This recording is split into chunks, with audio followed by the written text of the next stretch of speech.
Welcome to the Get Emergent podcast. The Get Emergent podcast guides leaders to creatively strengthen relationships and improve performance of their leadership and those that they lead. We like to provide concepts and ideas that you can turn into pragmatic experiments to help you develop your higher potential in your work and your leadership. And we hope you'll find some better practices to apply directly in your work. I'm Bill Berthel. And I'm Ralph Simone. So, Ralph, I love the equation we're going to talk about today. E cubed equals engagement. Yes, I think, and I don't even know if I'm correctly attributing this, but I attribute E cubed, which I'll explain in a moment, to Tony Robbins. Yeah. A big Tony Robbins fan. I've probably read everything he's written, from Unlimited Power to Life Force, to some of his new things. And I think early on, when I was doing training and facilitation, meetings, this stuck with me. And so the three E's are entertain, educate, and empower. That's the E3. That's the E cubed. Entertain, educate, and empower. Yeah. And I think for anybody that does stand-up training, for anybody that leads meetings or has one-on-ones, if you're looking to maximize engagement, think about those three things. And I think in that order, although you could mix it up a little bit. And so like with entertainment, right? When people are entertained, they loosen up a little bit. Right? There's an opening. So often, and I learned this out at the Covey Leadership Center in the late 80s, show a video clip from a movie, a contemporary movie that many people have seen that's entertaining, right? It creates a little laughter, a little positive energy. And what it does is it loosens people up a little bit so that they're more inclined to participate. Yeah. And the selection of that video, it loosens them up a little bit and might set the context for some of the work, right? So it's not entertain, goof off, or completely abandon the topic or what you're doing. It's entertainment with purpose here.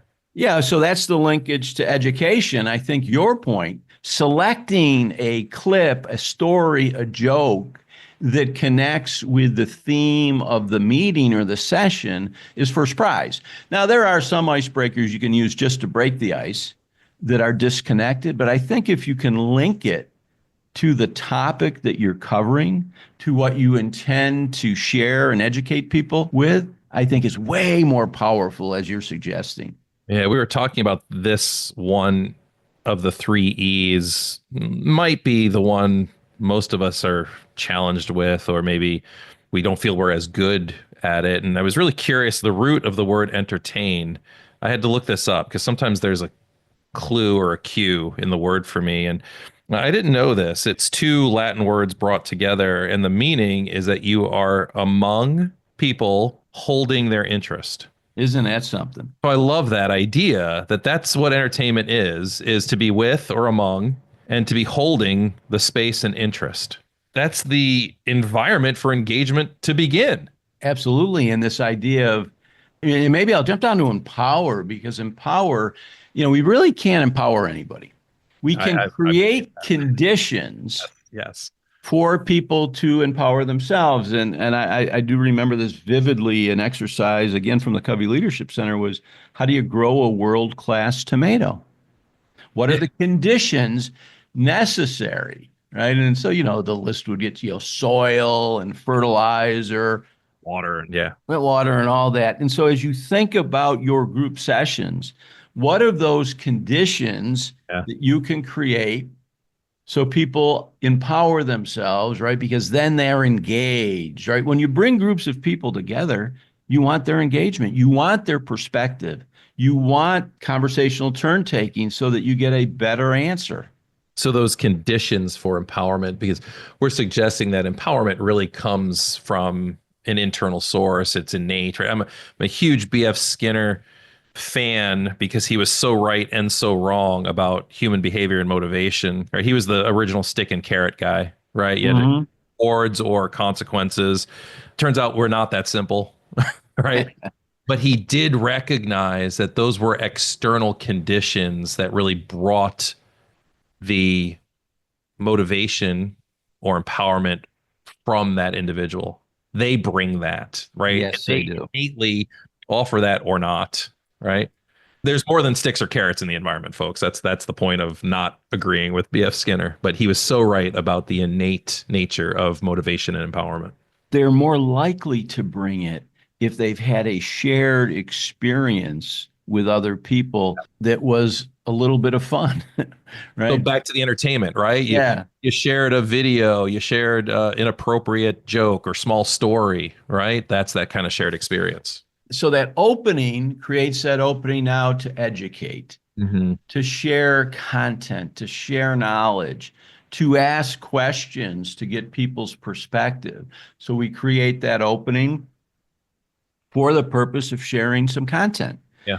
And then, part of the empowerment is to challenge people on the applicability, the practicality of the content you're sharing, right? Create the conditions of safety so that people feel okay challenging it or tipping their hand on their particular opinion on something. It makes for a fascinating conversation.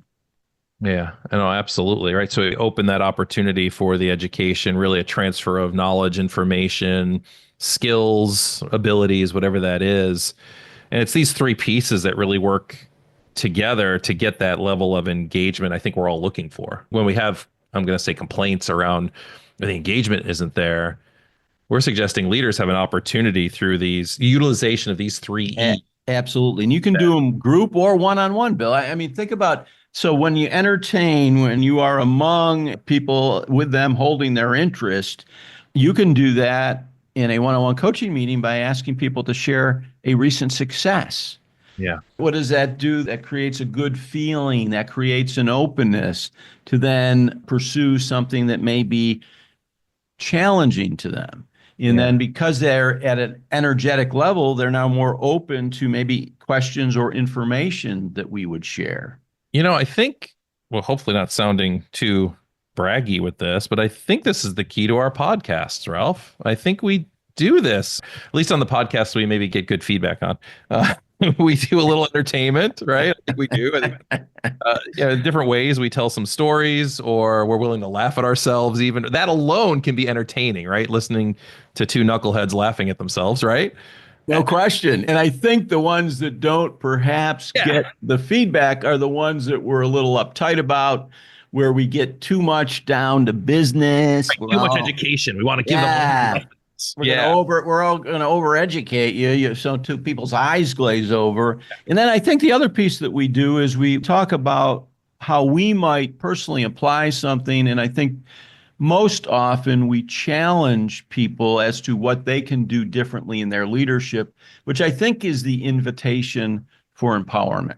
It's asking the question for people to be with and to see what bubbles up for them. But I was thinking about my early training, and this was at Carrier back in the mid 80s, and three guys who had no instructional design, no professional training experience, were training the entire North America on total quality management. And, we were stiff and we were agenda dependent, and we were reluctant to tell a joke or a story or use anything that made us slightly uncomfortable. And as a result, many of our early sessions were flat. Less engaging. We covered the content. And I think this idea, if you open the door, one of our signatures in some of our training sessions, some of the retreats we do, is to read a passage. To read a passage that we don't know how it will land with others, but to give people an opportunity to reflect and share, right? We're creating that opening. We're creating the space, but we're also educating with some piece of content that creates the opportunity for people to engage. I love that. And I'm no mathematician, and I don't know what this does to our E cubed equaling engagement equation, but I think there's a fourth E here we're talking about is energy. I think the leader brings energy. I think the one thing our opening passage reading that we so often do as a signature piece helps shift people's energy to be more present with one another. It even shifts my energy. Absolutely. Be present with the group, right? And we talked about this in a recent podcast. Any conversation between more than one person. Yes. I'm not sure how you would I do have a this lot of conversations by myself. So with yourself, but right. it might be good to apply this calculus to yourself. We need to bring this level of energy. We need to bring some way of opening the door to engagement through entertaining people. And I think standing meetings in particular, anything that's been going on for a long time gets stale. Yeah. And so, one of the ways to bring energy and life and engagement to any meeting you're part of, and it can be even be a participant, Yes. think of our calculus of E cubed or E to the fourth power. It's energy, entertain, educate, and empower. I do think it requires a little bit of getting out of your comfort zone in experimenting, there's a fifth E, with something that's a little awkward, right? So if you respond to a provocative question, there is a chance it falls flat. Sure. There is. But even that is an It could be entertaining. It can be entertaining. Allow it to be, right? I mean, one of the stories I love to tell. In fact, my son told it. He did some improv comedy down in no, not improv comedy. They did some joke telling at a staff meeting at the music venue he works at and manages. And so he told I'm not going to tell it today, but the barber joke. I used to tell at the kickoff of quality management seminars, the joke about the barber who was cutting a guy's hair who was going to Italy. Well, I told it so often that, and it's a long joke. That's why I'm not telling it here. I realized I was halfway into the joke and I hadn't set it up properly. Oh. And this is the opening. And I think I said, oh, shit. Yeah. And I said, well, folks, I don't know if this is the bad news or the worst news. I'm about ready to deliver the punchline, and I haven't set it up correctly. Uh-huh. And they laughed, right? That alone, right. So that alone created the opening through the entertainment, right? And then we moved on to hopefully a little smoother education and empowerment throughout the rest of the training. But that was so sticky with him. He said, Dad, I told that joke because we all had to tell a joke. And he goes, and I don't think I did it that well, but people really thought it was funny. But I think that space of entertainment is like being a gracious host. The more comfortable you are, the more comfortable your guests are. And so a willingness to just flow with what happens while you're doing that. And I think that's true for educating and empowering. I think it starts with our comfort might be the wrong word, but I think it starts with our energy. I love your point there because I think there's a vulnerability. Yeah. I'm not big on comedians actually, but I've developed a favorite guy. But I think why I like him is he makes a lot of my quirkiness okay. So I'm able to be a little more vulnerable, and there's a little grace associated with the quirkiness because the stuff that I find off-putting, he normalizes. Yeah. Oh, that's awesome. We don't need people like that in our lives, whether it's the comedian on stage, the leader that leads our team, or a coworker, to help normalize some of our experiences. So what would if we're going to empower, right?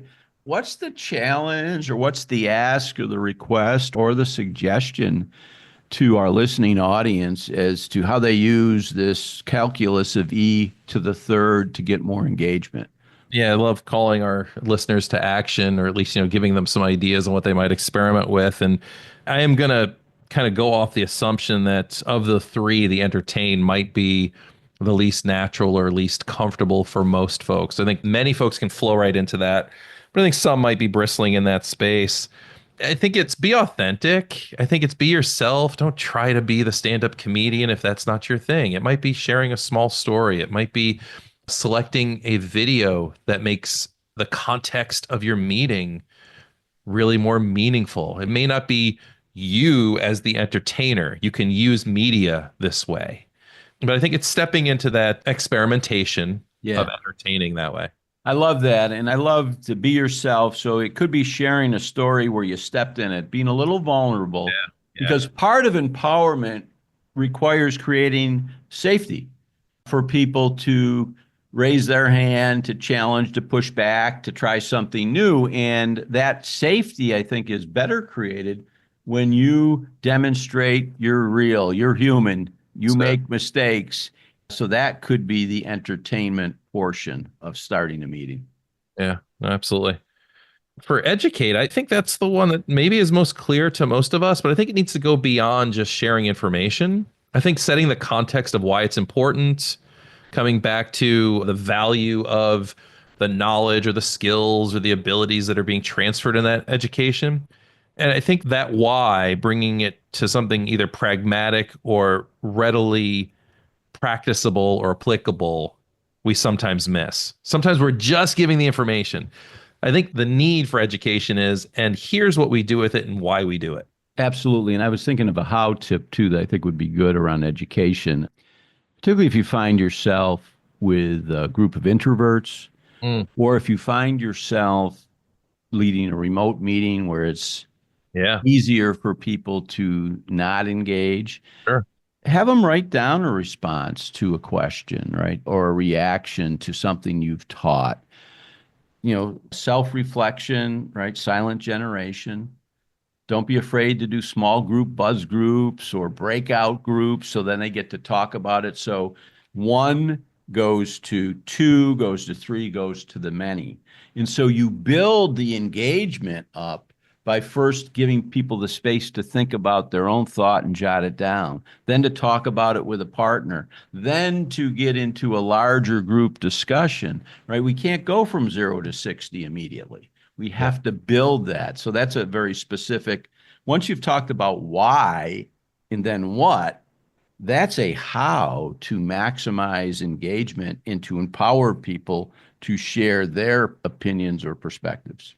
Yeah. So for Empower, I want to share something I've been experimenting with that I feel is working really well. It could sound really small, but it's shifted something in my platform skills and my, front of room presentations and work is, so I would sometimes share a teach piece, or I would do the entertaining, share an education piece, and then ask the really flat question, does anyone have any questions?